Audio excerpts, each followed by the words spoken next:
Hi everyone, welcome back to the channel. So if your Ford Sync navigation voice is too loud or too quiet, adjusting the volume is very easy once you know the trick. So in today's video, I'm going to show you exactly how you can adjust the volume on Ford Sync navigation and how you can basically control it properly.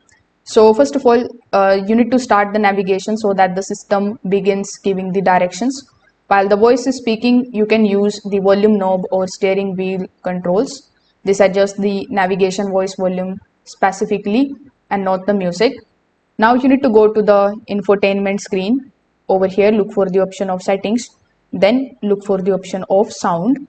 When you are inside sound, you just have to look for the option of navigation volume. Then adjust the level to your preferences. After that, simply adjust your media volume separately. Music and navigation use different volume levels, so you need to balance them properly for the best experience. Afterwards, simply start a route and listen to the directions again.